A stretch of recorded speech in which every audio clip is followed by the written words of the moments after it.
Hello there. This is Welsh ASMR 82. Hey, how you doing? Welcome to another map video, ASMR map video.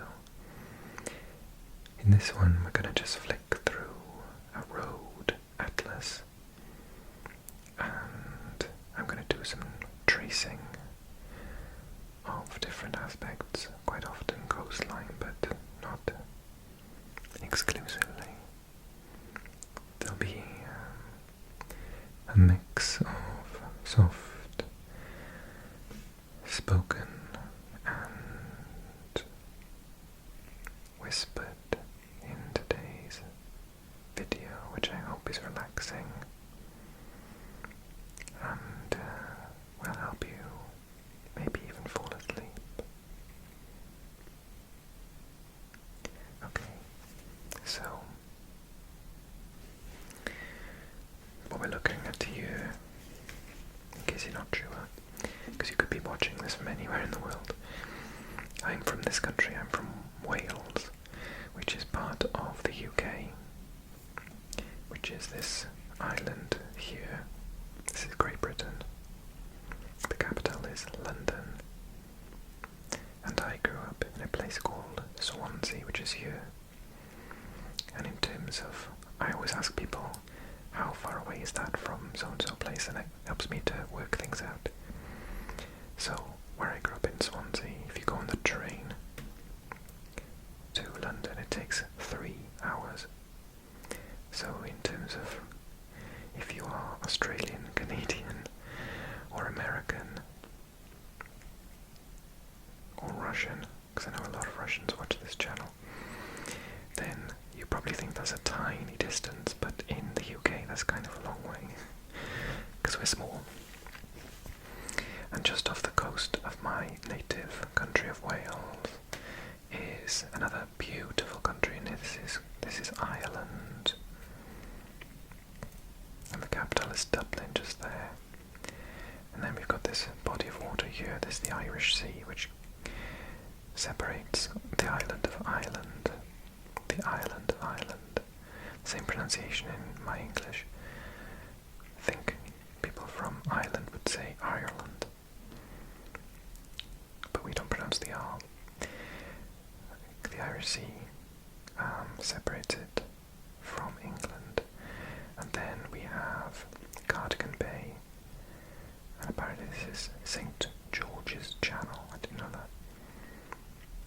Strange that it's St. George. St. George is the patron saint of England, which obviously has nothing to do with Ireland or Wales.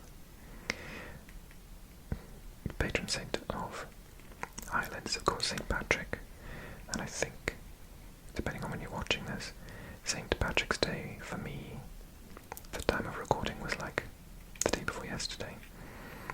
And our patron saint here in Wales is Saint David, and the patron saint day for us was the beginning of this month, the 1st of March. And then over here, just across a small body of water from Dover to Calais, we've got France. But then it starts to get quite busy over in this area here. So we've got France, which stops there. Leaning in to make sure that they haven't changed the colours very much, but about here-ish starts Belgium. I've done a whole video on this area of the world, including Luxembourg, Belgium and the Netherlands, often referred to as Holland. Officially the Netherlands, NL. Luxembourg, L. And Belgium, B. And yeah, this is called Benelux, so Be from Belgium, Ne from the Netherlands, and Lux from Luxembourg. Benelux.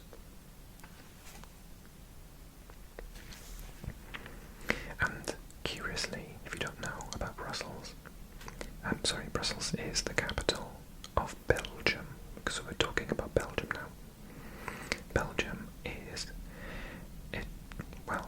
technically has three like official languages, those being Flemish in the north, which is basically a dialect of Dutch, French in the south, because it's next to France, and then a small pocket over here. I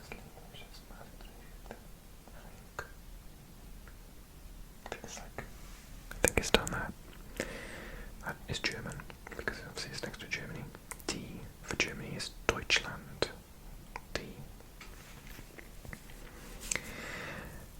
And yeah, so it's in three. And Brussels is formerly bilingual capital. So Brussels is often referred to as Bruxelles or Bruxelles. And curiously, I have been there, and I found generally French was, I could hear a lot more French than Flemish, but the curious thing is it's actually above the northern line of where the French stops. So it's sort of like French there and then Flemish here, but it's actually in the bit where Flemish is the majority language. And some crazy facts about Belgium that I know, and some of you are Belgian who watch this channel, so correct me if I got anything wrong, please, is that there sort of isn't an overall lawmaking system. It's sort of one thing for the Flemish part and another thing for the French part, but I might be wrong on that.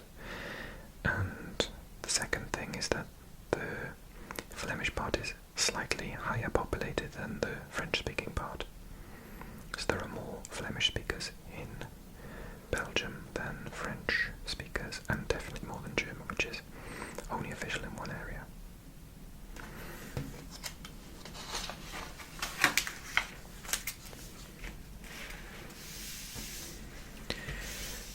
Lovely, lovely Spain. So we've gone south now. So this is F for France, or La France, and this is E, and that stands for Spain, so it's España.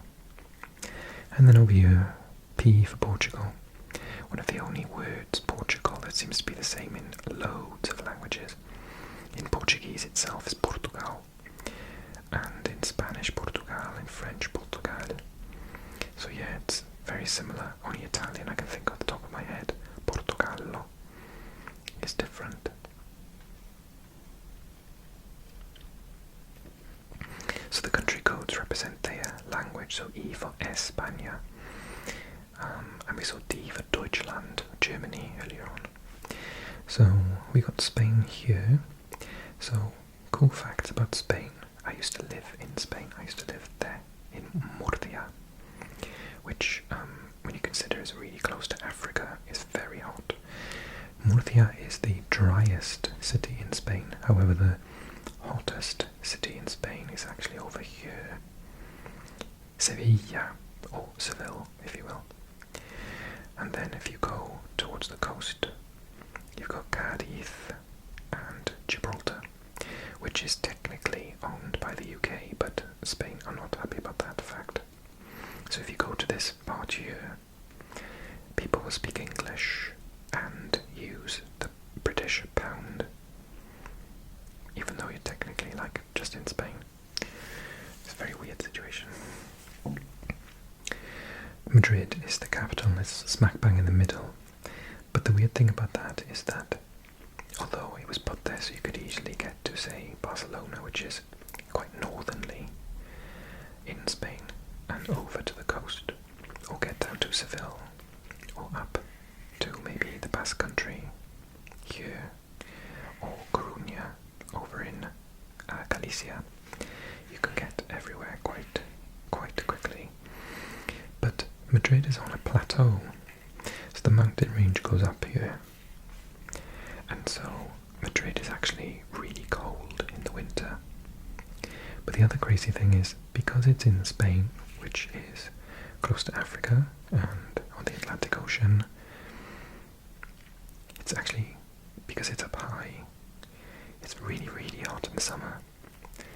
So, I can't remember the exact phrase in Spanish, but it's something like, oh gosh, off the top of my head I'd have to say, 9 meses de invierno, 3 meses de infierno, which is like, probably got it wrong, really wrong, 9 months of winter, 3 months of hell, as in burning hell. So Madrid's, every time I've been, it's rained. So it's not that typical image that you've got of, sandy beaches and flamenco dancers. And even further so, up here, this is Galicia, A Coruña. You can see the word is slightly different. It's a different language. It's closer to Portuguese than Spanish in a way. And you've also got Vigo and Ourense, which is again another, you can never have an OU in Spanish. And this is a former Celtic tribe region, so they don't have a Celtic language anymore, it died out. But it's very green and very wet, it rains all the time. And it would remind you more of Wales or Scotland or Ireland than Spain, for example. And lots of people go there to do sort of like ecotourism and go and, stay in a tent and go onto the beach and just do walks, because the beaches are quite it's a milder temperature up here than it is down south.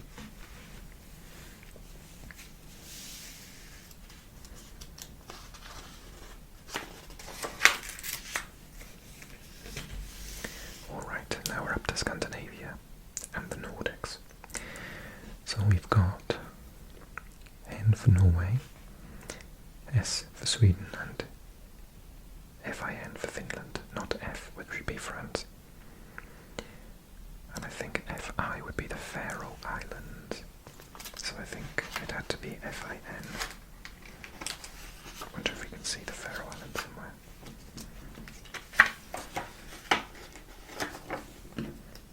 The Faroe Islands, if you're not sure. Oh no, it's actually FO. Faroe Öland, maybe. For the Ö is an island in Swedish, maybe something similar in Faroese. And IS for Iceland or Island. So remember, it's coincidental that they're the same as English. These are actually representing their own native languages. So FO is Faroe Islands, which Faroe yes, Faroe I think is written in there. So F for Faroe and O for Öar. IS for Iceland, because ice is spelled IS in Icelandic. It's a very beautiful place. I'd love to go.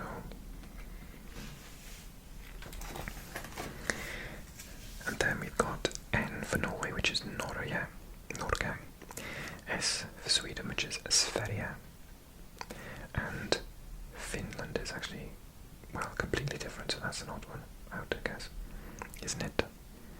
Suomi is Finnish. What's Suomea, maybe? I wonder why they didn't choose that. Although the second language is Swedish, so there are 3 official languages in Finland.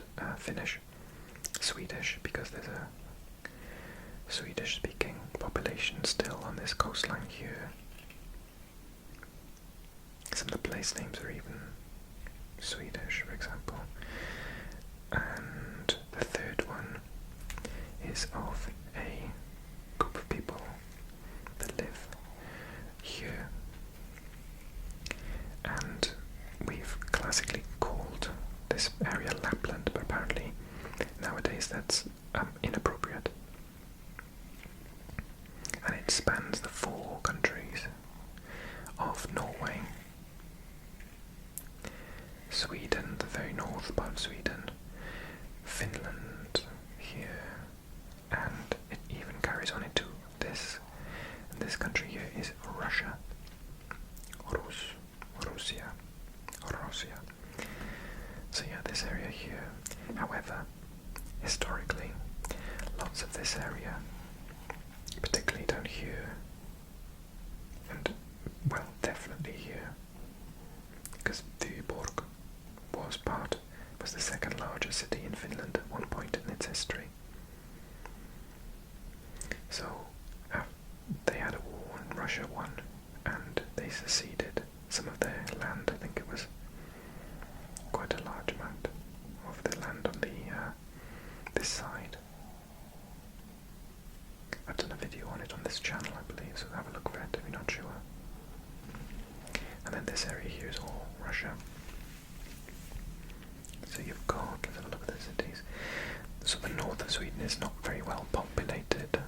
Most of the major areas are on the coast, and certainly further down, but you do have Sundsvall and Skellefteå and Luleå. But you've got a couple of places here in Norway. That's Tromsø. And the coastline here, because it's all craggy and there's lots of fjords. I read somewhere that if you were to count every little nook and cranny in Norway, because it has so many of these fjords, particularly in this area, but all the way over here as well, if you were to straighten them out, they'd have the second largest coastline of any country in the world, which is odd because this Bordeaux is another big city, which is odd because Norway isn't a large country. So number one would be Canada, and if you consider how large Russia is, and technically it has a coastline, then these fjords are the key for that. So yeah, if you count every single inch, not just as a straight line from top to bottom, but you go in and out, in and out, in and out, then it's the second largest coastline in the world after Canada, which is remarkable. And fun fact about Sweden, despite the fact that you can see it's landlocked, oh sorry, that's Finland, it's landlocked with Norway here. Despite that, however, if you look at this coastline, although they don't have as many fjords, they have more islands than any other country in the world, I think. Sweden has. Because, principally, of the archipelago around Stockholm, the capital, I'm going down here, so yeah, I believe, because this whole area is just islands. The city of Stockholm itself is built over several larger islands, but there's lots going inland as well. And then we've got a further coastline down here until we get to this part here, which is Helsingborg. And Helsingborg is literally miles. I think it's something like 20 minutes on a boat to Helsingør in Denmark. And if you want to go from the large city of Malmö, the third largest city in Sweden after Stockholm, and Gothenburg, in Swedish Göteborg, the third largest city is Malmö, and you can go over a bridge to the capital of Denmark, Copenhagen, in København in Danish, so DK for Denmark. And see if there's a better one of Denmark. Let's cut out completely there. No.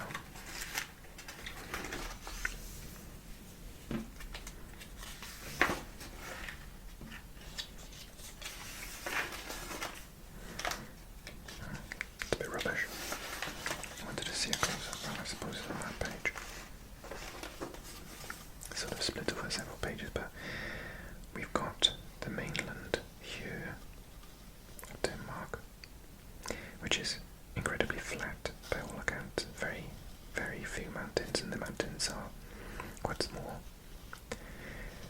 And then we've got several islands. And the largest is known as Sealand, and upon which we find Copenhagen, the capital. But then the island of Fyn is just there. The largest city on that is Odense. But then several larger cities are on the mainland, such as Aarhus, for example, and Aalborg, Bornholm, this island here, city of Rønne, is part of Denmark, so it's quite far over. And talking about islands, these islands here, Åland, again I've done another video on this, if you scroll right to the beginning of my videos. This is a Swedish-speaking group of islands. Marianhamn is the capital, and they're actually part of Sweden. Finland. But there's an agreement with the UN Peace Council, maybe, that Sweden put in that if Finland in any way prohibits the use of Swedish as their everyday language, then they're allowed to secede and potentially become part of Sweden or an independent nation. They are Åland. And if you look, it's very close. Helsinki, the capital of Finland, is just here. And the former capital of Russia, St. Petersburg, is just there, look. Very close.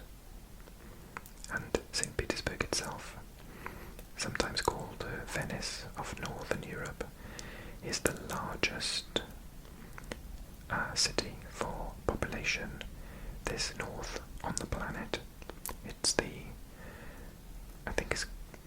I want to say it's like something around 10 million maybe, but I think that's a completely made up figure. Someone put in the comment section for me how many millions live there. But even if it's 1 million, it's still more than any other country. This latitude is the right word? Latitude, longitude. So in the world, so because it's higher up than New York, for example. So yeah, St. Petersburg used to be the capital. It's now the second city, of course. If we just go down, go to Moscow, which is one of the most populated cities in the world. Moscow, in the heartland of the European part of Russia. And then we can see the borders with Estonia here. And Latvia here. Esti is the word for Estonia in Estonian. Latvia and Lithuania. And then we've got Belarus, which is BY, so for Biel, I think, white, Russia, Belarus. And then peeking out the bottom here, we've got UA, Ukraine.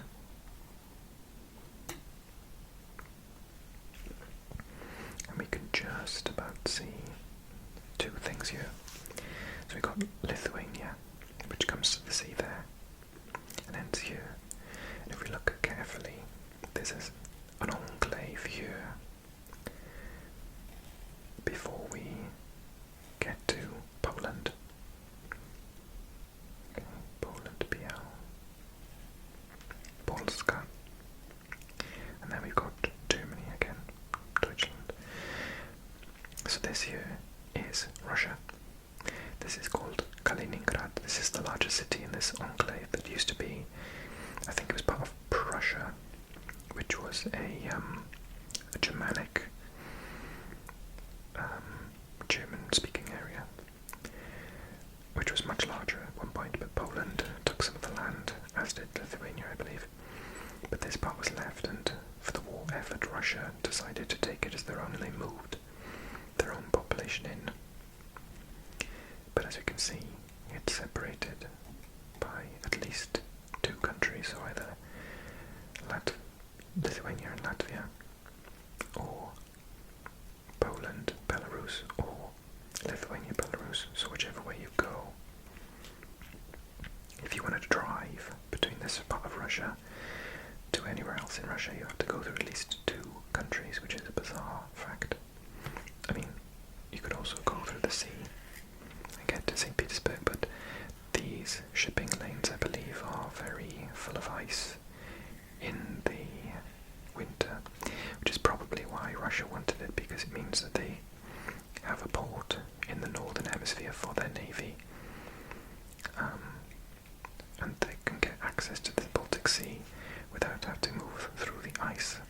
You can just, it's a lot, but the distance between here and there in terms of ice is actually, so yeah, the difference between having this here, which doesn't freeze over, and having this, that's the Gulf of Finland there, which I think freezes over. Correct me if I'm wrong, everyone, in the comment section. Okay, thank you so much for watching this video. I hope you've enjoyed the map tracing and the random geographical factoids.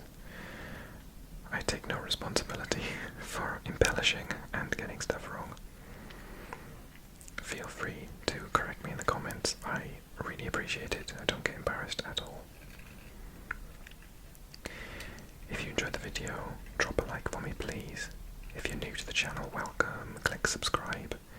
And if you're an old hat and you've been here for some time, and you love this channel, you love what I do, then why don't you consider supporting me a little bit more on Patreon and getting an extra video, a ramble video every month, first and foremost, and secondly, I have a little chat with you and find out what videos you like and make one of that kind straight away for you, so you have a little bit of creative control.